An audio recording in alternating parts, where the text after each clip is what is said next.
అంటే సరే, నేను ఇంత అడిగిన పెద్ద గొడవ పంచాయతీ జరుగుతుంటే ఆ అబ్బాయికి సంబంధించి నీకు అంత ఇన్ఫర్మేషన్ తెలిసింది. నువ్వు మళ్ళీ మేడం. ఫిజికల్ గా ఎందుకు కమిట్ అయ్యావు? ఆ విషయం ఏంటో తేలకుండా 3 మంత్స్ కొడితే అయితే ప్రెగ్నెంట్ మళ్ళీ నువ్వు. అయితే 16వ రోజు పెద్ద మనుషులు అలా పెట్టినారుగా మేడం.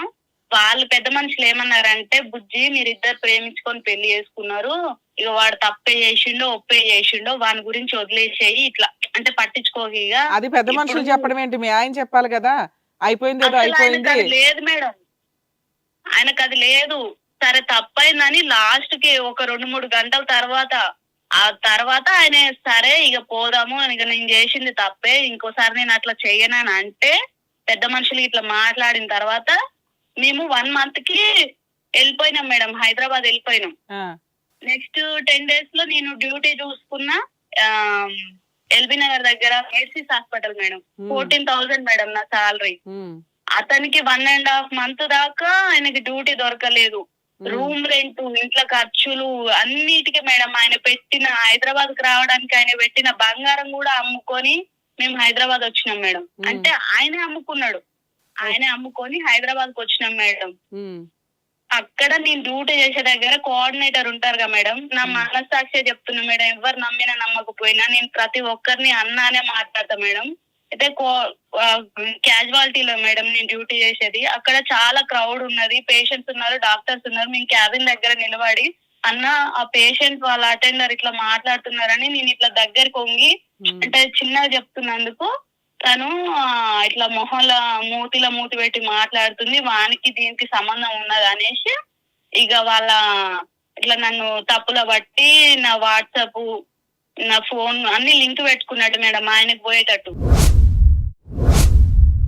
అట్లా పెట్టుకొని మళ్ళీ నాకు నేను నర్సింగ్ చేసేటప్పుడు నా క్లాస్ అబ్బాయి నాతో ఇట్లా క్యాజువల్ గా మాట్లాడుతున్నా మేడం. నేను తిడుతుంటిని. వీని గురించి ఎవడు పట్టించుకుంటాడని నేను పట్టించుకోలేదు. సంధ్య ఐ లవ్ యూ అని ఇట్లా మెసేజ్ పెడితే నేనేం పట్టించుకోలేదు. అదే ఆ అబ్బాయి పెళ్లి ముందు కూడా అబ్బాయి చూసిండు. నేనేం గీయాన్ని పట్టించుకోను, కావాలంటే నువ్వు కూడా చూసినావా నాకు అట్లాంటి ఫీలింగ్ ఉంటే నేను నిన్నెందుకు చేసుకుంటా అని నేను చెప్పిన మేడం.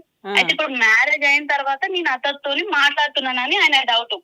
అంటే పేషెంట్ వాళ్ళ అటెండర్ నా దగ్గరకు వచ్చి బయట ఇంజెక్షన్ ఇవ్వాలి మేడం ఒకసారి అనేసి అని నా దగ్గరకు ఈ వచ్చి విషయం నెంబర్ ఎప్పుడు ఇచ్చి బయటపడిందమ్మా? ఇలా నువ్వు అతనితో మాట్లాడుతున్నావేమో అనే డౌట్ ఎప్పుడు బయటపడింది? పెళ్లికి ముందు మేడం.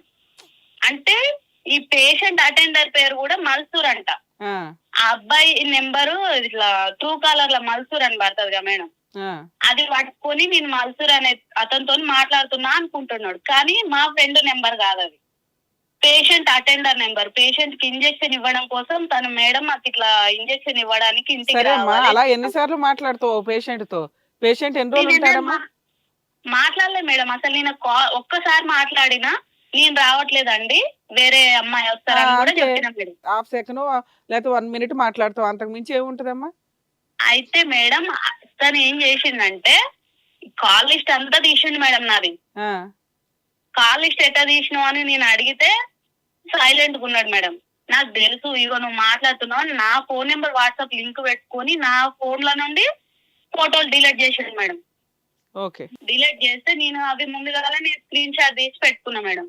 మా అమ్మ వాళ్ళు వీళ్ళ పేరెంట్స్ చెప్తేనే వీళ్ళు ఇట్లా మాట్లాడుతున్నారని మా అమ్మ వాళ్ళకి ఇట్లా సంగతి మావయ్య, మా మావయ్యకి చెప్పిన ఇట్లా సంగతి ఇట్లా జరుగుతుంది మావయ్య అని మా మేనమావ చూపించారు. సరేమ్మా, ఇదంతా మ్యారేజ్ అయిన 10 డేస్ నుంచి 3 మంత్స్ వ్యవహారం, ప్రెగ్నెన్సీ వచ్చింది, ఆ తర్వాత ఏంటి?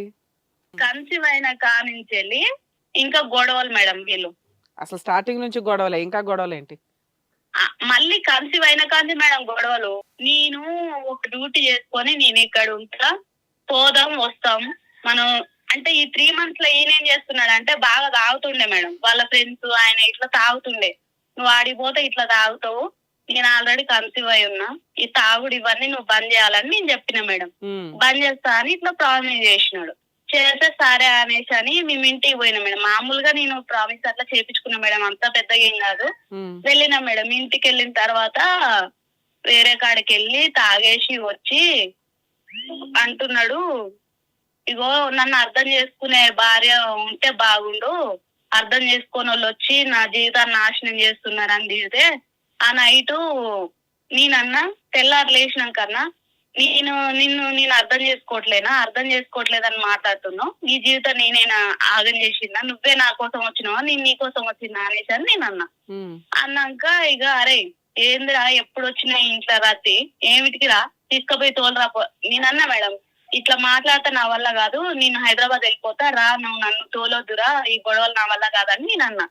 అంటే వాళ్ళ అమ్మ నేను 3-4 టైమ్స్ నేను అడిగినందుకు వాళ్ళ అమ్మ ఏమన్నదంటే ఈ గొడవలు ఏందిరా ఇక్కడ వచ్చి రద్ది ఆ మాత్రం దానికి ఎందుకు వచ్చినవరా, ఎందుకు తీసుకొని వచ్చినవరా. అమ్మా మీరు కొంచెం బ్రీఫ్ చేయాలి, మీరు మాట్లాడుకున్నాయి కాదు కానీ అసలు ఇంతకీ ఏంటి ఫైనల్ గా?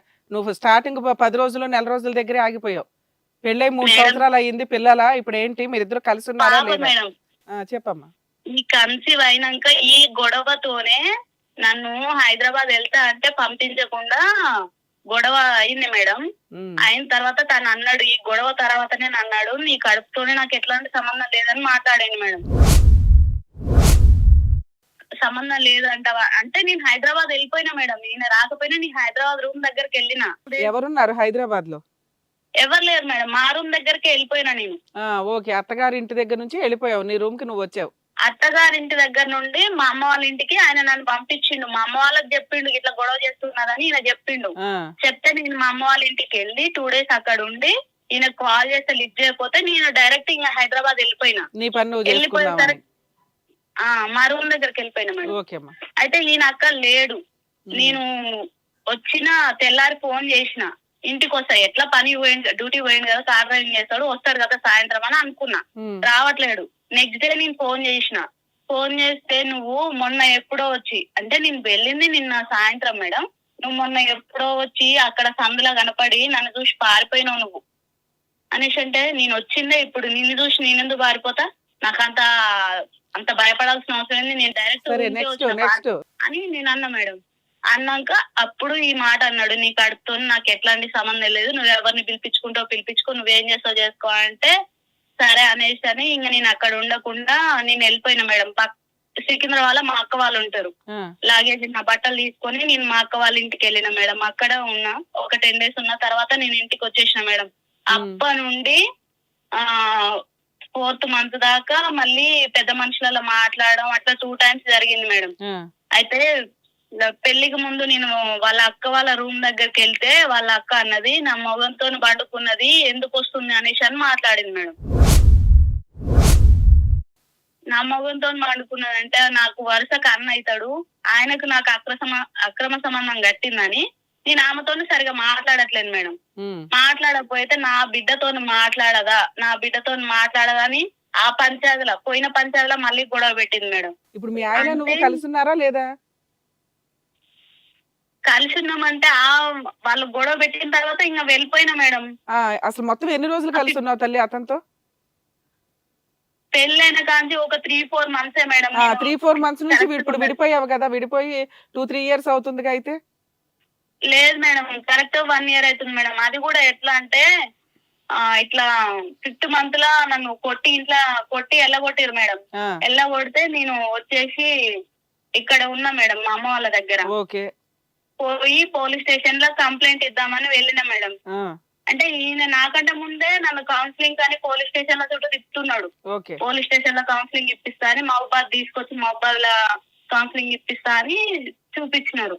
అయితే నా ప్రాబ్లం ఇది, ఎవరైనా మాట్లాడతారు, మీకు 2 ఆడపిల్లలు ఉన్నారు కదా అని మాట్లాడితే నన్ను తగలబడ్డారు, నాశనమైనారు అని మాట్లాడిందని నన్ను ఇష్టం వచ్చినట్టు కొట్టి ఇంట్లో నుండి వెళ్ళగొట్టారు, ఇది కరెక్ట్ కాదనేసి అని నేను అన్నా. అక్కడ నుండి వచ్చిన తర్వాత మాది Madhirala PS madam. Madhirala PS లో వెళ్ళి నేను కంప్లైంట్ ఇస్తే మీకు ఇంకా డెలివరీ అవ్వడానికి ఎన్ని మంత్స్ ఉన్నది అనేసి అని అడిగినారు మేడం. 3 months ఉన్నదన్న. అయితే ఇక్కడ సార్ ఏం చేసినారంటే FIR చేయకుండా ఫస్ట్ మిమ్మల్ని సఖీ సెంటర్ పంపిస్తా అని సూర్యాపేటలో. హిట్ టీవీ యాప్, ఇందులో short news, live news, entertainment shows, movies, digital magazines తో పాటు మీ జిల్లా వార్తలను కూడా ఫ్రీగా చూడొచ్చు. అంతేకాదు KG నుంచి PG వరకు విద్యార్థులకు స్కాలర్షిప్ కూడా అందిస్తున్నాం. ప్రతి వారం 10 మందికి లక్కీ డ్రా ద్వారా ఒక్కొక్కరికి 10,000 రూపాయలు అందిస్తున్నాం. ఇంకెందుకు ఆలస్యం, వెంటనే హిట్ టీవీ యాప్ ని డౌన్లోడ్ చేసుకుని ఫ్రీగా ఎంటర్టైన్మెంట్ పొందండి. Hit TV app. Hit TV app. Please download hit TV app. Hit TV app ని ఫ్రీగా డౌన్లోడ్ చేసుకుని ఎంజాయ్ చేయండి. మీకు నచ్చిన ఎంటర్టైన్మెంట్ కోసం హిట్ టీవీ యాప్ ని ఫ్రీగా డౌన్లోడ్ చేసుకుని ఎంజాయ్ చేయండి. హిట్ టీవీ యాప్ని డౌన్లోడ్ చేసుకుని ఆస్వాదించండి, ఆశీర్వదించండి. ఇంతమంది సెలబ్రిటీలు హిట్ టీవీ యాప్ ని డౌన్లోడ్ చేసుకోండి అని చెప్తున్నారంటే ఎంత మంచి యాప్ ఆలోచించండి. అమెరికా అమెరికా అమెరికా అమెరికాలో చదవాలనుకునే వాళ్ళకి విశ్వసనీయమైన పేరు మన శౌర్య కన్సల్టెన్సీ. UK లో 1 year masters. UK లో 1 year masters. 2 years work permit up to 5 years visa. Contact Saurya Consultancy. Contact 89851 89851.